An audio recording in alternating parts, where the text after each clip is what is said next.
Good evening, Resilience family. Welcome to another episode of Resilience with Dawn Olivia. That's me, y'all. I'm Dawn Olivia. Guys, it has been the most wonderful, peaceful day today, and God has been speaking. Yes, He has been speaking. Such a time as this. Y'all hear me say that all the time, but I'm telling you, God is an on-time God, and my God, He's really been showing up. He's really been showing up, y'all. So, guys, today we are digging more into this financial side, but we also have that backstory because everybody have a story, right? But I don't know, God has me dealing with this financial thing, y'all, basically because I'm trying to get my financial world together. You guys know that I walk my life out with you guys in the now, currently. Yes, I talk about my past and what I believe I would like to happen to come. But I share what's happening in my world right now with you guys to let you know you're not alone. Let you know that, yeah, I'm human too. And my God, I make mistakes too.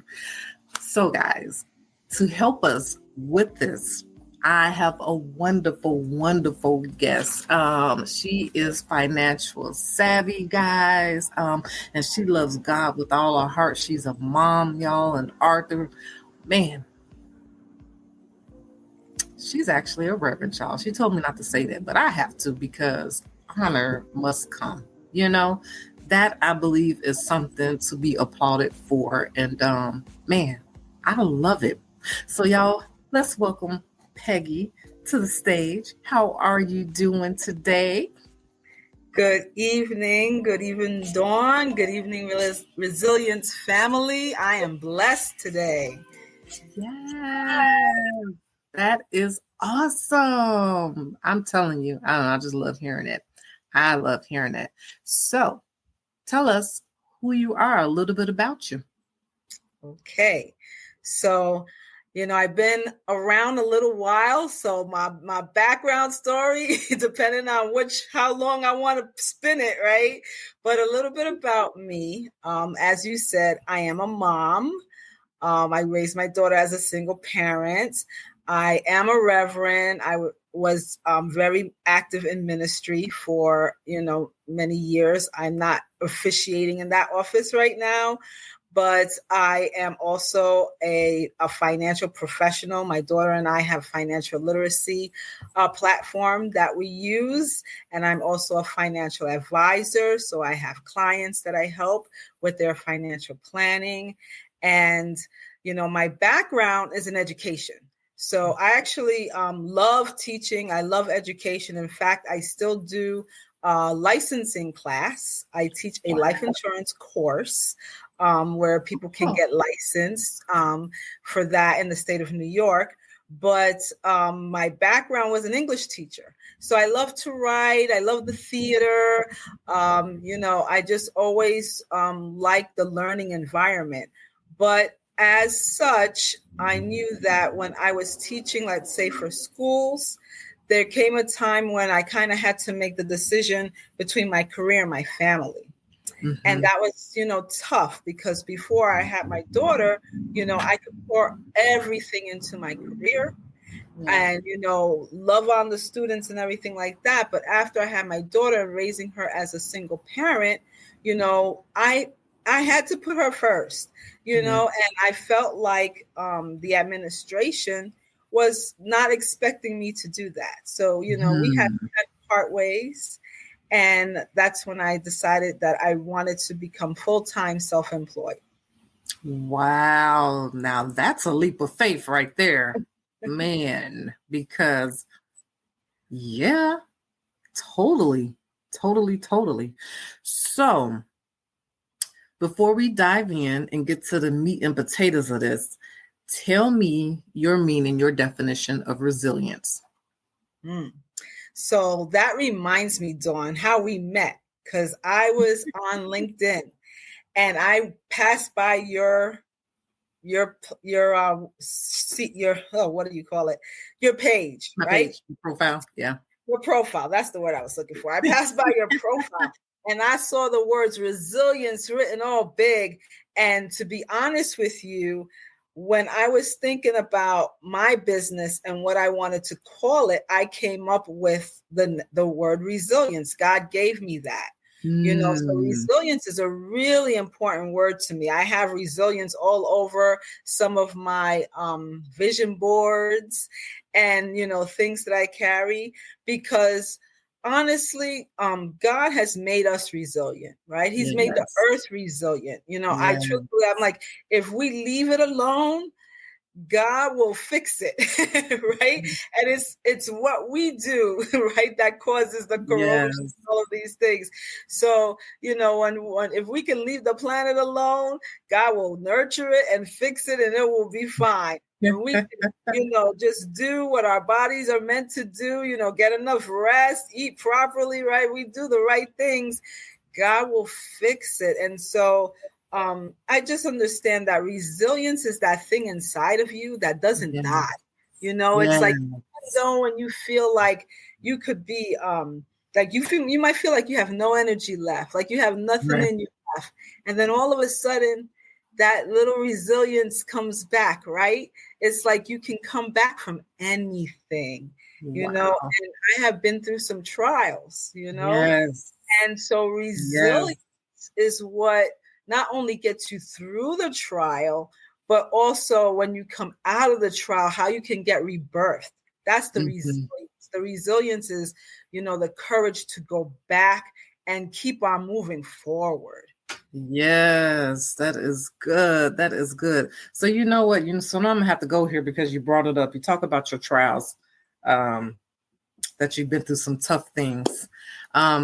Share with me one tough moment that you've been through, and it just made you stronger and kind of shine a light on to where God was taking you, your purpose.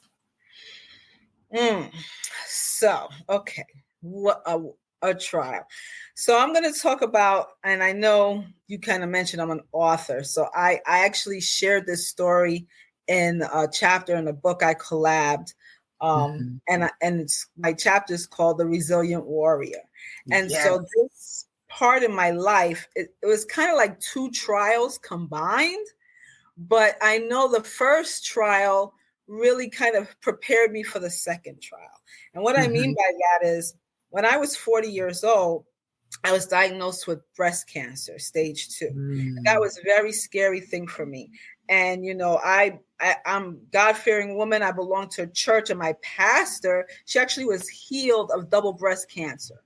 Like, God spoke to her, told her exactly what to do, what regimen, what to eat, everything. And she didn't have to have no surgery, no chemo, anything. So when I got the news, the word that I had, breast cancer, I went to her and I was like, what do I do? And she's a very wise woman. And she said, well, God told me to do that. I'm not going to give you what God gave for me, because I don't know if that's for you. Right. So I was like, okay. So I went and I prayed. Then I was like, so did God tell you what to do for me? Right. And she was like, no, baby, I'm sorry. Keep praying. Right. So I was praying, and I was like, all right, I'm a single parent. My daughter was still young. And I was like, what am I do? And I went to doctors. I got second opinion, everything. And every doctor said, chemo, radiation, hormonal therapy, And I prayed about it, and I was listening. I was like, all right, Lord, do I do this or do I not do this? And God didn't tell me not to do it. So, when I talk to people about their trials and, especially when it comes to health, I say, you have to really be led for the Lord, because not every medication, not every way is for everyone. So I made the personal decision to go the Western medicine route, even though I really didn't want to, but God didn't give me another path. He didn't say, Peggy, do this, take this, and you'll be healed other way. So I knew myself, and I said, if I leave it up to me, I'll mess around and die, because I'm not disciplined enough to eat right and do certain things unless I know God is telling me do it. I'm not going to make it up.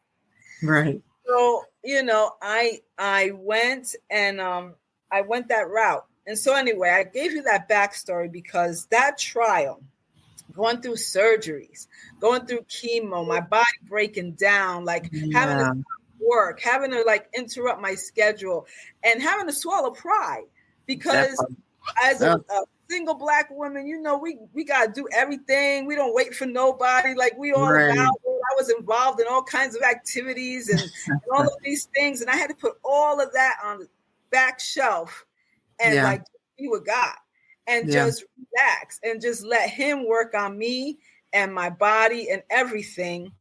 And it was tough. It was really tough. But I say that because not even 12 months after me going through that and coming out of that trial, did my daughter get involved in a car accident where she was very badly injured. And she had to go through surgery and rehabilitation and all of these things. And I really said, Lord, had you not brought me through my trial, I don't know how I would have been able to handle her trial, but I was able to be strong for her because God brought me through my trial. So I was saying, I know, Lord, you got me through my surgery, so I know you're going to get her through this surgeries. I was there, Lord, I'm back on my feet now, so I know you're going to have her back on her feet. So everything that she had to go through, I was stronger to help her go through it because I had to go through it myself first. So I was just like, wow, Lord, because I would have been so scared to authorize her to go through those surgeries had I not been through my surgeries. Right. I don't know what's going on with the surgery. Right. But I had to have faith. And so God strengthened my faith through my trial with cancer so that when my daughter was going through her trial, I felt like that made me stronger.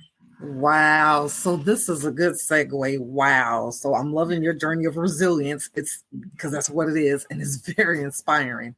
So share how your daughter's recovery and your financial transformation became intertwined in your life story. That one's kind of deep because now I have to like follow my pride a little bit. Because remember, I said, so my financial journey, my daughter's journey. So when I was going through my journey, I was blessed because even though I did have to take a step back from working, I had a state job. I was working at university. So we had like excellent health care, and I was working with a great department and people that really went out of their way to help me. They donated time to me. They donated meals to me. Like I really had a lot of people helping me out through that time. But after I was done with my treatment and it was like time to go back to work, I really wasn't ready to go back to work. And I really wasn't that strong. And then having to go through everything with my daughter financially, I really took a hit. So I started using my savings. I started, feeling in a position where I really just couldn't carry because I wasn't ready yet to get back out there full time. I had already started my business and I was licensed, but I really didn't have a lot going on there either. I just didn't have the energy or even the focus, to really get after it. So to be honest with you, when my daughter was going through everything she had to go through, I just basically, it was all about her. I focused on her 100%. I didn't focus on work. I didn't focus on anything. So when she was done, I found myself in a financial position where I was like almost at ground zero. Like I would have, if I needed I would have had to like file. I didn't have to file for bankruptcy, but it was like almost like I needed to file for bankruptcy kind of thing, right? So what I wound up doing, because I still felt like I needed support and I didn't want to be a burden to anyone else. I sold a lot of stuff, what I could sell. And I actually left some stuff with some people and I packed up as much as I could pack up in my little SUV. And I went and I moved to Virginia and I stayed with family. Wow. Because I needed to get myself together. So I say all that because financially, I got through the storm, but then I had to rebuild. Right. And so the financial journey of rebuilding was, now I had to kind of like go back and start from the beginning of the tools that I had about, saving money. So investing, getting back to my IRA, getting back to emergency savings, getting back to, to reestablish myself. So little by little, I had to reestablish myself, but it was because of the knowledge that I had from working in the financial industry and from having access in the tools, to the different things that I was doing, that I was able to bring myself out of that, and, pay off debt, all of these things that I had to do. So it helped me also, again, humbling myself, the whole resilience thing. It was like I had to rebirth my financial life, my spiritual life, my emotional life, like everything all over again. And I was starting like from scratch. I understand. I understand it all too well. I understand it all too well in my life journey. Yes, of restarting over, rebuilding. And for me, just learning about finances. I wasn't taught too well about that thing, but it's taken me a long time, but I believe I'm getting there. I'm finally seeing some light. People like, Dawn, I'm like, yeah, I know, I'm 47 and here I am. But yes, here I am, Again, my favorite saying, such a time as this. Where we stand, I was kind of the same way. And it's hard because you say to yourself, well, I'm supposed to be the expert, but I had to teach myself first, And so now when I sit down with my clients, and I don't want to say I'm adamant, but I know how important it is to put certain things first, certain things that people might not think is important. Like right now, I think about my daughter, and I think a lot, like if anything happened to me, how am I leaving things for her? Is she going to be able to, take care of herself? And what can when we talk about, you want to know about generational wealth, right? Yes. So life insurance is one of the ways that you can create generational wealth for your family. But most people don't have enough life insurance. They might have 25,000, 50,000, 100,000. That's not generational wealth. That's like, okay, you pay some bills and you get back to work. So you have to know that, you're setting up a plan for your future. And so right now, I know, God forbid something happens to me. My daughter has some assets that we've been saving up over the years. And then she has the life insurance policy that she's a beneficiary of. And I know she's going to be a cash millionaire. God forbid if I ever leave. Well, not if I ever, because we're going to leave one day. But if I happen to leave sooner than planned, right? So I have my plan set up for her, because I want to make sure that not only is she going to be okay, but she gets a head start in life. That's good. That she gets a head start in life. And so those are the kinds of things that I was thinking about when I was doing this now, when I had to rebirth myself. Because the first time I was like you, I didn't know what I was doing. I was winging it. I had a lot of debt. I had a lot of things on money, just wasting money on different things. And so I prioritize. And I had to say, okay, this is the foundation, right? I got to make sure that the life insurance is in place. I got to make sure that I pay off this debt as soon as possible, as fast as possible. I got to make sure that no matter what is going on financially, I'm putting a little bit of money. I don't care if it's $25, $50, $100, but I'm putting that money in a savings, right, where it's going to grow, And so I had to say no to some things, right? I had to say no to some things, and I had to just say, okay, I have to have my financial house in order first, and then build from there, So that was so important for me coming through that trial. So give us a definition of what it means, generational wealth. So generational wealth, of course, could mean different things to different people. But for me, what it means is that, you're passing something down. You're leaving a legacy. So generational wealth to me means legacy. All right. So that means that it's not just for me or just for my daughter, but that this is wealth now that can get passed down to the next generation. And it doesn't always have to be about money. I mean, for some people, the generational wealth that's passed down is property. Some people buy a house and that's what they want to pass down, to their family members. All right. But, house does come with taxes, and upkeep. And if you have siblings like my parents, that was the wealth that they left me and my siblings. It was 4 of us. Now it's 3, but we couldn't all live. Well, we could all live in the house, but that wasn't practical.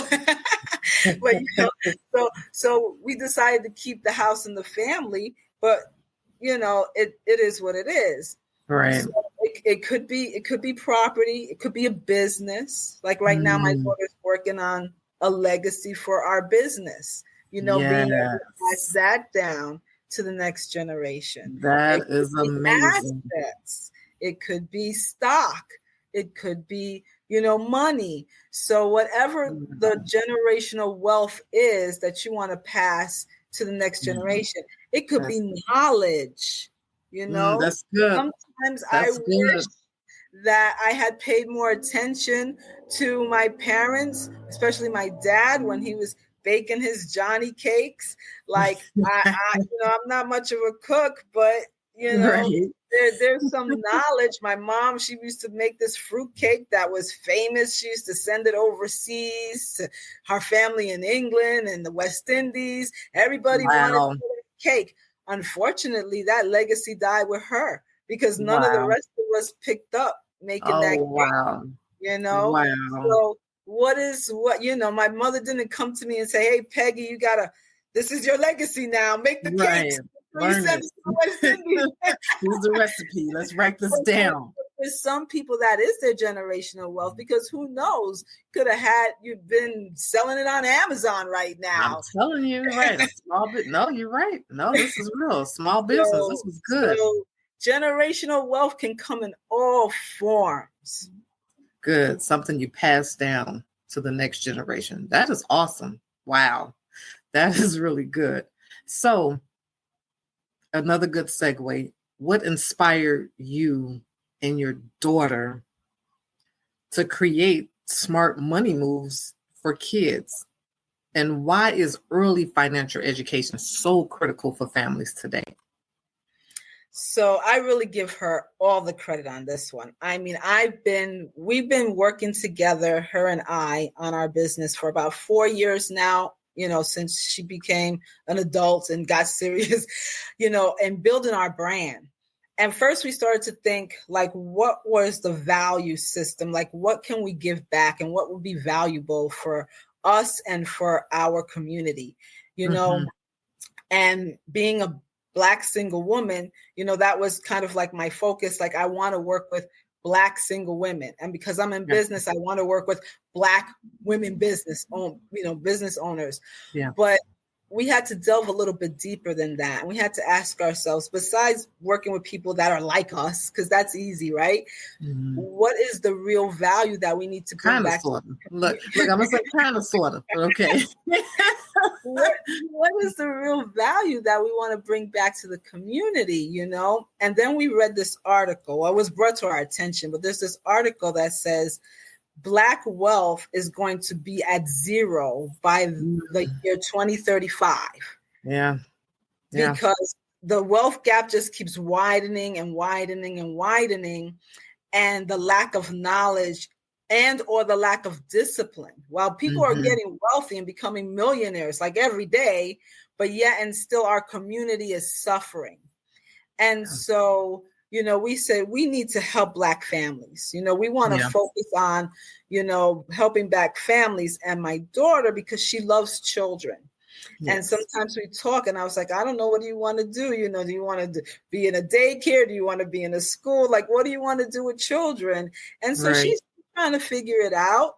But she woke up one day and she said, Mom, I think I know what I want to do. She was like, we're in a financial business. And she said, I want to be able to give this to the youth so that they can be knowledgeable, by the time they're in high school and college, that they know these things. Because like you said, I'm meeting with people that are 30, 40, some of them 50 years old, and they just getting started, And what if we can reach them when they're 10 and 12 and 15, and they can come out the gate not falling in the same pitfalls, not having to, take loans for college and then be in debt and trying to pay it off, and getting threatened and starting behind the gate with that, or, misusing credit cards, or just falling for like all these other little traps, thinking that the name brand stuff is going to help. When you buy name brand, not to knock it, quality is quality, but you're making other people's family rich, but what do you want for your own family? That's good. Don't put that in front of your own family. Good. If you can afford name brand, that's great, but don't afford the name brand and then leave your family broke. Make sure you feed your family first. Yes. Right? So all of those things, is what we want to do. Yes. I'm so proud of her because, she did her, she's been doing pilots, and she had her first paid give actually this weekend.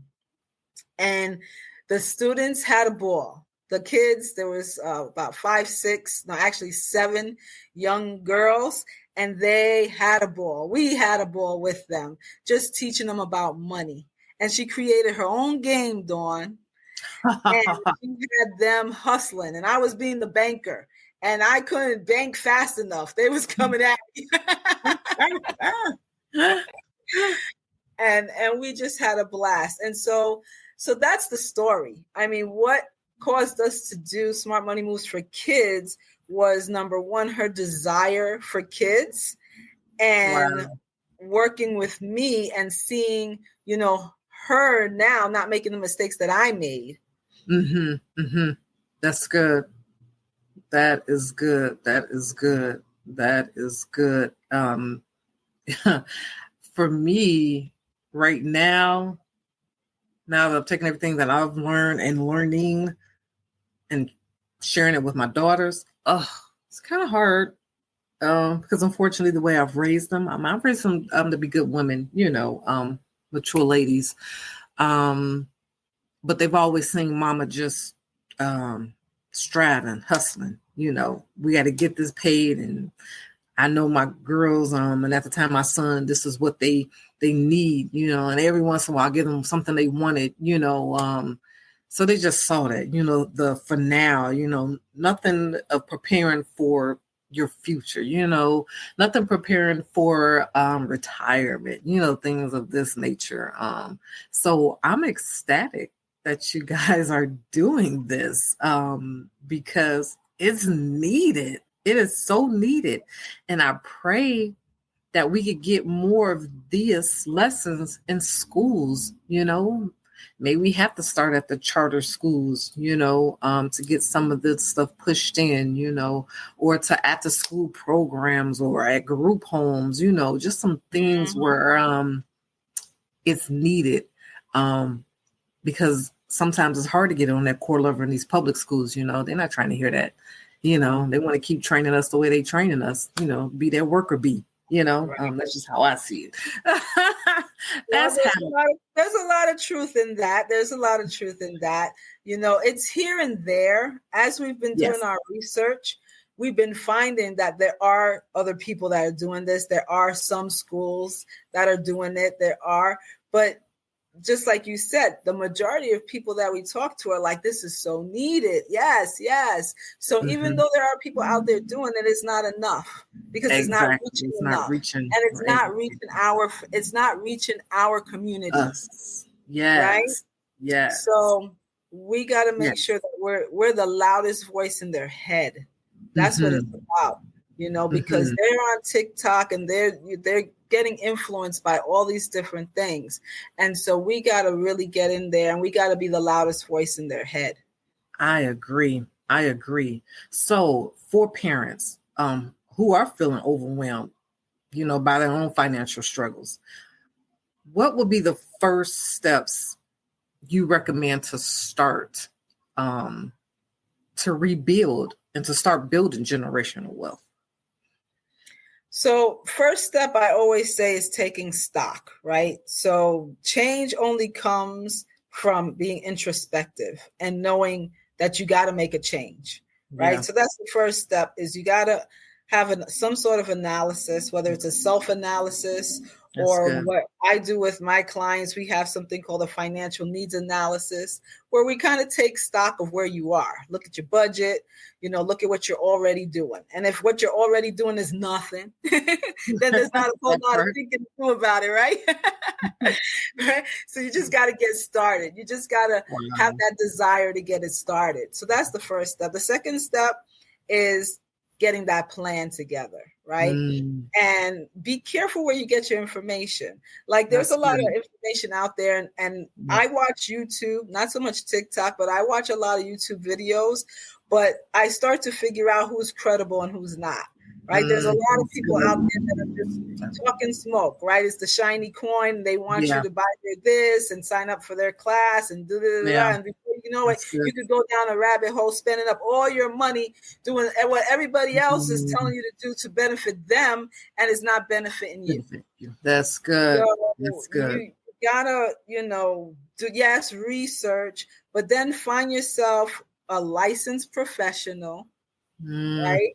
That can give you some sound advice. And then you can bring your research to that person. You can say, hey, I did some research. People do that to me all the time.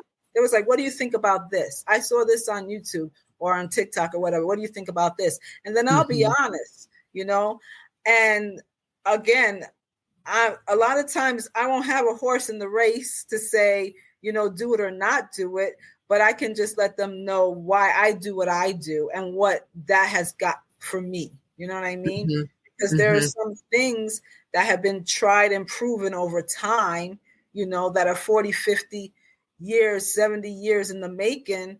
And then there are other things where, okay, so it's been going good for 5 years, or it's been around for 10 years. That's great, but it's not proven itself yet. So you got to take that into consideration. It's great to try new things, maybe with a 10%, 5% of your money, right. But then if you're trying to build generational wealth, put it in something that is tried and true, right? That has a track record. Yes, that's good. Oh, that is good. And here's a comment from our audience, from Janessa Sharp. Hey, Gigi. Sorry, I had to say hi to a hey girl. But this is Dr. Janessa Sharp. She's dear to me. She says, budgeting works great. Saving and invest. She said, do not rob Peter to pay Paul when you feel you need that money. Discipline yourself. And she should have wrote that in all caps, because amen, sister. And she's talking to me, because I'm telling you, when I was back there in my 20s and my 30s, that was exactly what I was doing. I was robbing Peter to pay Paul. I wasn't disciplined. I was making all kind of mistakes, falling into all kind of traps. And that's how I had to turn around. I had to shift my thinking. That's good. I had to shift my thinking, and discipline is the key. Discipline is the key. And it's not easy. Yeah. And I make sure, because I like to treat myself. So I make sure that when I'm being disciplined, I build in the treating myself in my budget. That's good. Build in. Before it was just, let me go treat myself and forget about everything else. Right? I know I have my priorities straight. Treating myself, self-care is part of it, but it's a small part of it, right? First, right? I understand. Oh my God. So before we wrap this up, just give I don't know, one type of concept of money management that parents or caregivers could give to the children, so they could help them learn about management, of their finances, and to help build their confidence too, in that area. So kind of piggybacking on budgeting, but I'm going to say this: pay yourself first. Pay yourself first and dollar cost averaging. That's two things, but they're a little bit related. So paying yourself first is making sure that you always set some money aside for yourself. As a giver, sometimes we're very much givers. And I remember early on in my early 20s, and I was involved in church, and it would be nothing for me to just give my whole paycheck to the church. And then pray to the Lord, like, okay, so Lord, you're going to send the rent money because I done gave my whole paycheck to the church. Right? But God said, you got to be wise, right? You don't go create an emergency and expect God to, figure it out. Yes. That is wisdom, right? So I said that to say you always want to make sure that you're leaving something for yourself, all right? So paying yourself first, and with that, you want to do it consistently. So this is where I'm going to get into the dollar cost averaging. So if you are investing in yourself, whether it's like a mutual fund, an ETF, a stock, whatever it is, but you're buying it on a regular basis, on a monthly basis, right? You're taking advantage of the market in ups and downs. And so over time, you have an average, right? You make out better with consistent investing over time than just trying to say, okay, here's a whole bunch of money and then you don't do it again. It's kind of like, brushing our teeth and all of these things, right? You don't want to just do it once and then not do it anymore, right? You got to do it every day, right? So I'm not saying you got to invest every day, but at least once a month, right? Right. And that's something that you can get children behind, because if they get allowance every week or whatever it is, or whatever, if they have the mindset that every month they want to, just like if you're teaching them the tithe, teach them also, okay, so 10% goes to God, but 5% goes to your investment, whatever it is, right? And then as you get older, increase it. So now you work in the job, 20% goes to your investment, right? You got a full-time job, 30% goes to your investment, right? So you can build on that. But if they get accustomed to giving to God, yes, and also saving for themselves, if they get accustomed to making that a habit, then it's not going to be so hard when they get older to say, no, I'm not going to go to the club because I got to make sure I have this money set aside for me for a rainy day. That's good. That is good. That is so good. Wow. That is really good. So I'm going to be rewinding this back, later, taking my notes, which is what I really do. I do that with every guest. People, that's how I learn, y'all. And I think you all need to do that too, okay? So tell everyone how they could reach you, your services you have, also about Smart Money Moves. Okay, so how to reach me. So Smart Money Moves is on Instagram, and the handle is at smart.moneymoves with 2 S's. So that's one way you could reach us there on Instagram. That's my daughter really manages that page, and she makes some content on there about simple things you can learn about money. And another way you can reach us is through email. We got teambeneby@gmail.com. Well, Smart Money Moves has an email too, but I don't know that one by heart yet. So I'll give you my email, team, TEAM, Beneby, BENEBY, @gmail.com. So you can always email me there. And I forgot what's the other question you asked me. You said how to get in touch, and the services. The services. So Smart Money Moves for kids. The website. Ooh, what is her website? So my daughter's website, I might have to email that to you. So my daughter's website for that, she has a page there where you can leave your information, and basically she does a program. So it could be a one day program, like for an hour or 2, or it could be 3 days or 5 days, and she builds into it nice activities for the children to learn about money. And then the 5-day program, the 5-session, I won't call it day, it's not a full day, but the 5-session program is built around entrepreneurship. And she does like a thing where you have to come up with some sort of business or something like that, and you would get money towards, being able to either open up an IRA or start a business. So, wow. so that's amazing. I'm gonna have to get her on here to do the piggyback off of this. So that's her baby. For me myself, I help people. I'm life insurance licensed, so in a few states, so I can help people with life insurance. I also help people with investments, so mainly mutual fund services for multiple companies, annuities, things like that. So I focus on retirement planning, for individuals. I do a lot of that. And also when I talked about the financial house, like for younger people or young families just starting out, putting that in place. Because a lot of times you have a couple of pieces of the puzzle, but then you got to fill in, you got to fill in the rest of it. You can't just have the two corners. And then you're trying to run your life with the two corners of your puzzle. You got to fill in the rest of the puzzle. And sometimes there's other pieces that can complement, what you're already doing at work. That's going to get you further along, Right. So a lot of people depend on their employer, for their services like life insurance and retirement. Yeah. But you don't have a plan with your employer. You just have with your employer.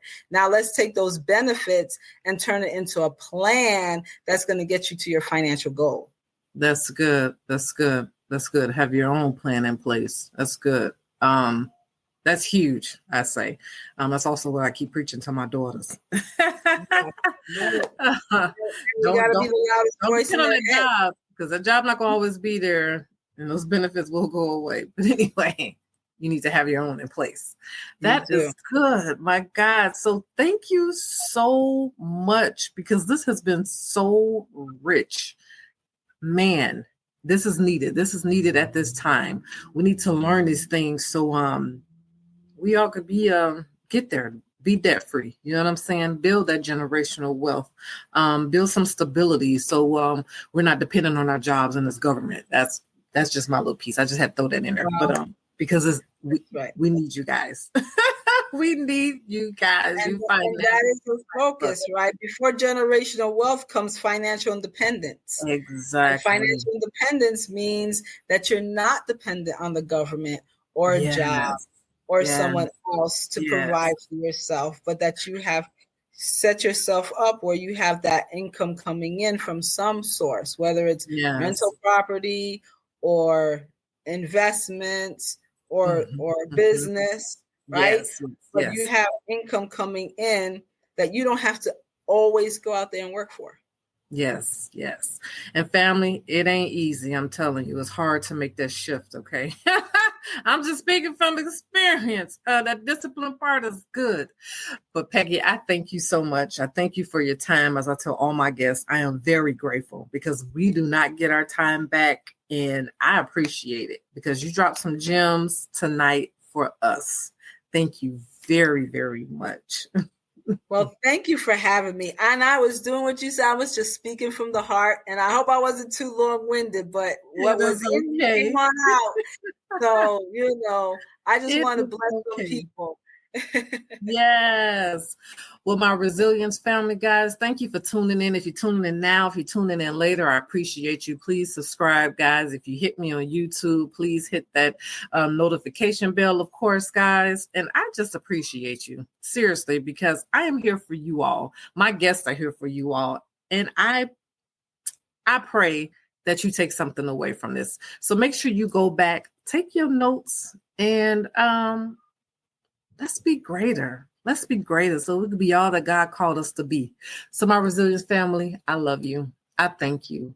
Always, as I say, stay safe, stay well, and always, guys, always stay resilient, guys.